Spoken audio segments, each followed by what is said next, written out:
Hello, hello, hello. So in this video, I'm going to go over the average atomic mass and test review classwork. All right, so let's start with number one. I'm going to kind of essentially tell you how to do number one, but then I'm going to bring up the answer key to it. So what you would do is you would take the percent, that's a europium 151,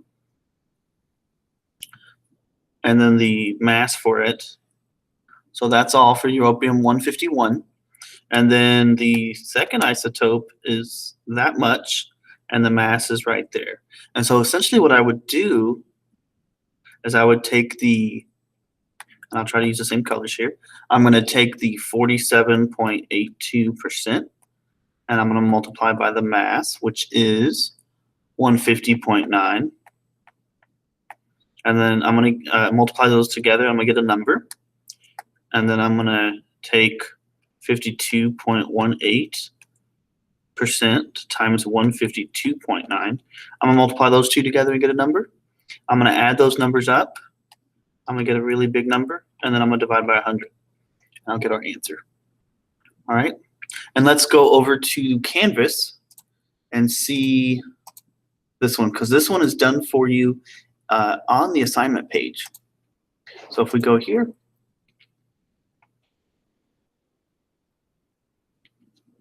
average atomic mass classwork, there's our answer key right there. So here's the formula.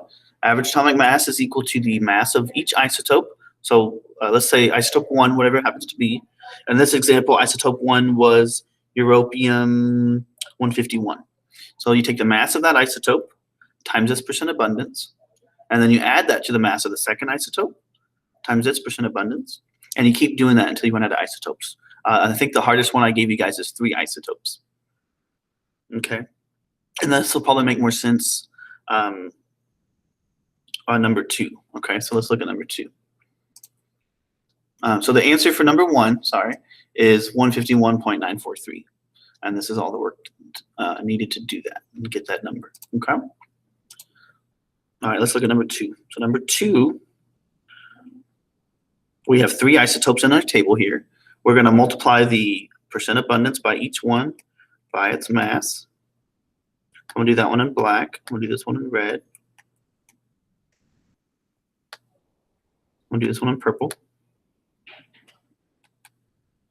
All right, and let's see what numbers we get. Okay. So the first one we're going to do in black, or did I do red?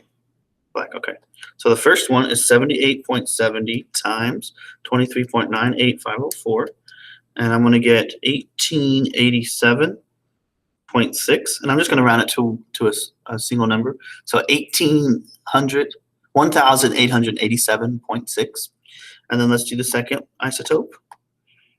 We're going to do 10.13 times 24.98584, and we're going to get 253.1.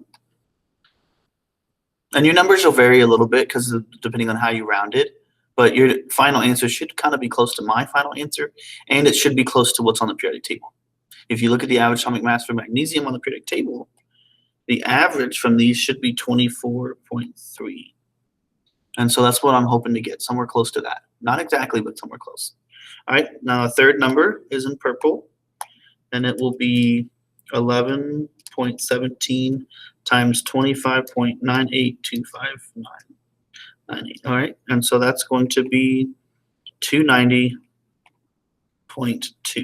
And so I'm going to add those 3 numbers up. I have 1887.6 plus 253.1 plus 290.2, and we get 2430.9. And then remember, at the end we have to divide by 100. So I'm going to divide that by 100. And what's our final answer? 24.309 AMU, or you could do grams. And isn't that close to 24.3? Beautiful. All right, so that's number 1. That's number 2. You'll do the same thing for the next one. We're going to take the percent for this one times this one. Let's see what we get. 92.21 times 27.97693. We're going to get 2579.8. All right, so 2,579. That's a 2 there. I don't know if that looks good. There we go. All right, next one. We're going to multiply 4.7 times 28.97, that number. So 4.7 times 2.8, or 28.97649. We're going to get 136.2 if I round. And then the third isotope in purple, we're going to do 3.09 times the 29.9 value. And we're going to get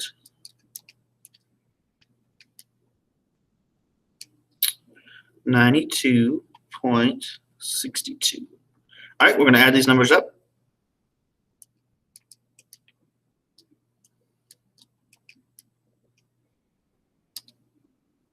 We're going to get 2,808.6.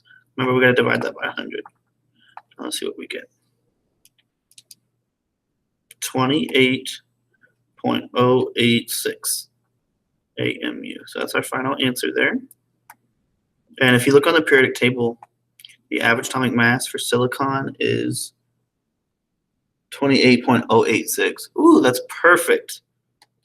Perfect. We got exactly that number, and that's because these are the only 3 isotopes of silicon. Beautiful. That's perfection. Woo. All right, number 4.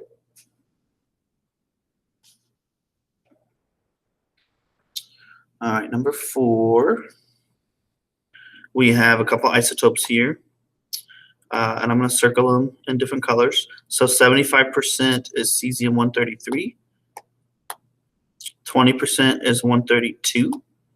And let's do purple again. 5% is that. So let's start with the 75%. I'm going to do 75% times the 133. 75 times 133, I get 9975. And then let's do the red. 20% times 132. 20 times 132. That's 2640.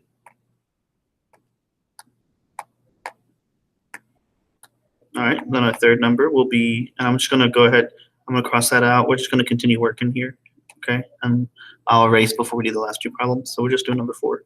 5% times 134. So 5 times 134.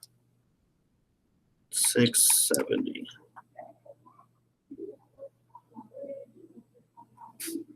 Okay. And so then we're going to add these up.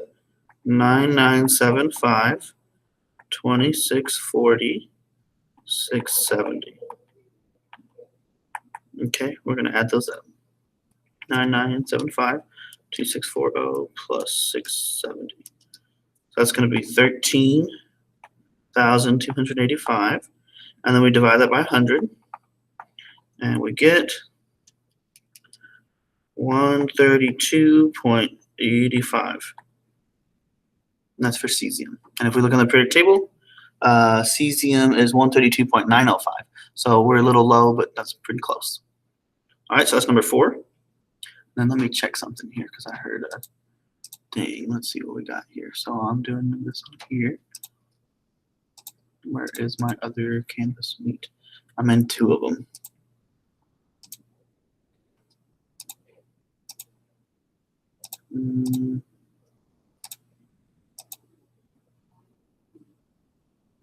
Okay. I think I'm going to leave that one for now. Okay. All right, so let's do number 5. Number 5, we got nitrogen. All right, let me circle that a little bit better. So we got that. We got that. And we got that. All right, so let's do these. So we're going to do 2% times 16. We're going to do 95% is 14. And then we're going to do 3% is 15. So we're going to do these three numbers and then add them up. So 2 times 16, 32. 95 times 14, 1330. And then 3 times 15, that's 45. We'll add these three up. So I'm going to do 45 plus 1330 plus 32. So that's 1407. Divide that by 100 to get our final answer. 14.07 AMU. So that's our average atomic mass for nitrogen. And if you look on the periodic table, it is 14.007. So that's pretty close. Okay. Number 6. And this is the last one for here. All right, we want to find the percent. We want to find the average atomic mass for silver. 51% of silver is 107 with that mass. And then the rest has this mass, okay, which is silver 109. And so what we're going to do here is we're going to say we know that 51.83%, we're going to multiply that by its mass here, 106.905. Let's actually go ahead and see what that gives us. 51.83 times 106.905. We get 5540.9. So I round to the 10th place. So 5,540.9. And then if we do the red part of this, the silver 109, we know that there's two isotopes. And so if we take 100% minus the 51.83, we get the rest. So think about it this way. If you had a bucket of apples and oranges, and I told you that 50% of them are apples, well, don't you know that the other 50% is oranges, if that's the only things in the bucket? So we're going to do 100 minus 51.83. So 100 minus 51.83 is 48.17. And that's our percent. We're going to multiply that by its mass, 108.905, to get the other isotope, 108.905. And so that's going to be 5245.9. So we're going to add these two numbers up and see what we get. That's a plus sign there, sorry. So we're going to take this number plus 5540.9. We get 10786.85. We divide that by 100 at the very end. And we get 107.86. Actually, I'm going to do 87 AMU. So that's the average atomic mass for silver. If we look on the periodic table, it is 107.868. So that's really close. Okay, so there's our average atomic mass calculations. Beautiful. Let's look at parts of the atom, okay? So this first one, we are told that we have 19 for the atomic number. And so I know that it has 19 protons, and 19 electrons. So if we look on the periodic table, let me see if I have a periodic table somewhere here.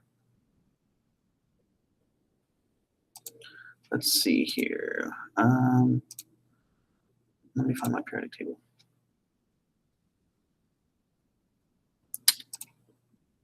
Documents, GISD, chemistry. Here we go. So if we open up our periodic table, let's look at it. So take a look at element number 19. It's potassium. All right, so they told us the atomic number, or they can tell us the number of protons or electrons. If they tell us that it's 19, then we know that it's element number 19. So we know it's potassium. So let's go back and let's fill this out. So we know that it's potassium.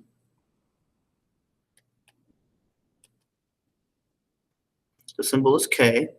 The protons is 19. That's 19. Now the mass number will be so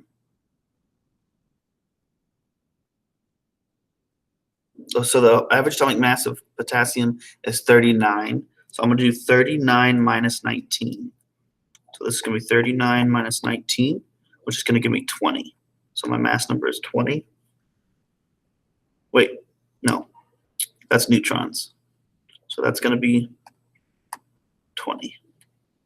So neutrons will be mass number minus atomic number. Mass number will be protons plus neutrons. So that'll be 19 plus 20, which will be 39. So there we go.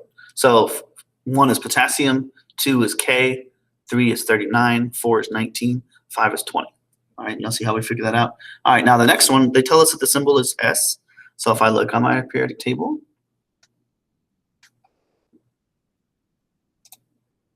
look who S is. It's right here.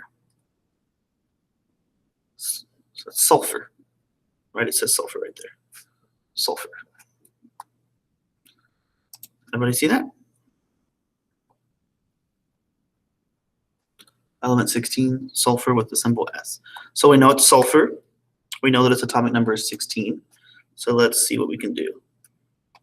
So we put sulfur for the name of the element.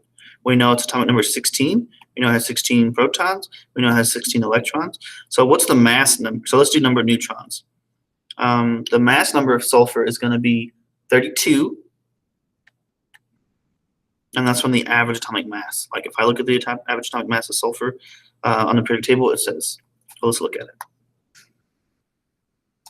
Sulfur is right here. And so that's my mass right there. If I round that to a whole number, 32. Okay. Okay, so let's fill this out. So we're going to have sulfur, atomic number 16. This is 32. This is 16. Number of neutrons will be mass number minus atomic number, which is 32 minus 16, which is 16, and that one's good. Okay. All right, the next one. We know that the atomic number is 20, so let's go over here and find element number 20. Looks like calcium to me, number 20. So 20 is the atomic number, and it's calcium. So let's put calcium for the name, Ca. Protons will be 20, electrons will be 20. The mass number will be 40. And this will be 40 minus 20, which is 20. All right, the next one, this is phosphorus. That's hard to spell, P-H-O-S. pH, phosphorus. All right, so that's phosphorus. That's element number 15 on the periodic table. That's 15 protons. That's 15 electrons. The mass number is 31. So this is going to be 31 minus 15, which is probably 16. There we go, so 16. All right, so there's phosphorus. All right, now let's go through our history. So I'm going to erase this in 3, 2, 1. All right. Rutherford concluded that the atom was mostly empty space. Niels Bohr created the planetary model of the atom, stating electrons orbit the nucleus, kind of like this. That's the Bohr model that we keep drawing. Who was the first to propose that all things were made of atoms? We're going to say Democritus, our Greek philosopher. Dalton was the first to make a scientific theory about atoms, but Democritus was a Greek philosopher who, with his teacher Leucippus, proposed the idea of atoms. All right, all matter is composed of atoms. That's true. All matter is composed of atoms. That's true. Thomson's model showed an evenly charged particle dotted with negative electrons. He dubbed it the plum pudding model.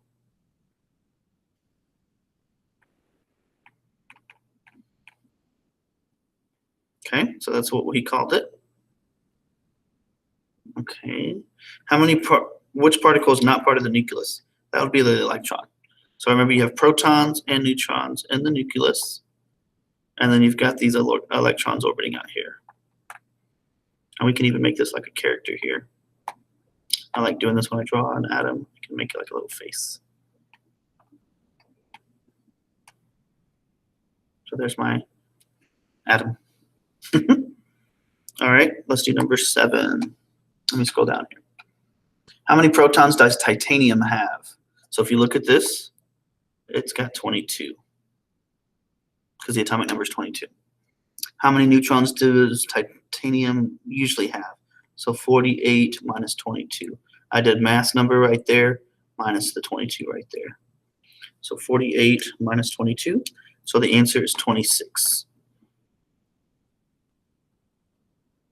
How many electrons does an atom of titanium have? It's going to have 22. If the atomic number is 22, then it's going to have 22. Isotopes are atoms of the same element that have a different number of neutrons, or different mass. Atoms of the same element but have different mass or different number of neutrons are called isotopes. So remember that we did oxygen 16, 17, and oxygen 18. They're all oxygen, so they have 8 protons, 8 electrons, as long as they're neutral. But the number of neutrons may change. You can have 8 neutrons, you can have 9 neutrons, or even 10 neutrons. But it's still oxygen because it has 8 protons. And remember, protons is what tells us which element it is and how it's going to behave. The atomic number of oxygen indicates that there are 8 protons in the nucleus of the oxygen atom. So that's A. Number 12, the total number of protons and neutrons in the nucleus of an atom is the mass number. We're going to call that the mass number, not the average atomic mass. The average atomic mass is the average of all isotopes of that element. But if we had an atom in our hand and we were looking at it and we said, okay, what's it weigh? What's the mass? Then that would be the mass number. An aluminum isotope consists of 13 protons, 13 electrons, and 14 neutrons. What is its mass number? It's going to be protons plus neutrons. So 13 plus 14. 27. So that's the mass number. Chlorine has atomic number 17 and a mass number of 35. Okay, so it has 17 protons, so I can just eliminate those 2. If it has atomic number 17, it has 17 protons. And how did we get 18 neutrons? 35 minus 17 is 18. You can always take the mass number minus the atomic number, and you get the number of neutrons. All right, let's do 15. I'm erasing in 3, 2, 1.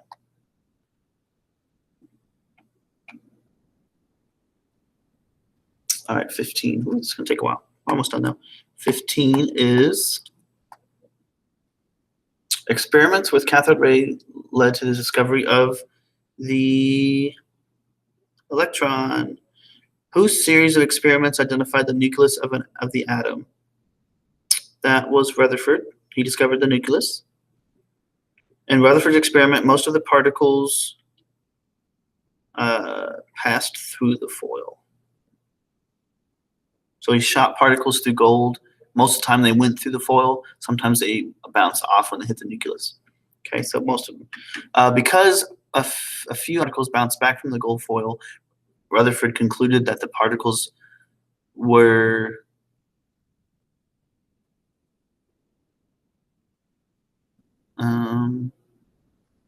because a few alpha particles bounced back from the gold foil, Rutherford concluded that the particles were not striking electrons. That doesn't make sense. They were not magnetic, but they were repelled by dense positive charge. So he said that the nucleus was positive, and then you've got electrons out here. Now, he didn't know about the electrons at that point, but he knew that the nucleus was positive, and later he discovered the proton, him and other people. An atom is electrically neutral because the number of protons and electrons are equal. So that's B. All right, and I think we got our last question. I'm going to erase in 3, 2, 1. All right, for the above table, the isotope with the greatest abundance, let's look at which number is greatest. Looks like this one. So that would be silicon 30. Right, 29.97 is bigger than 28 and bigger than 27. The difference in the masses of silicon isotopes is because they have different number of neutrons. All right, and that's it. Thank you guys. I hope this helps with the classwork.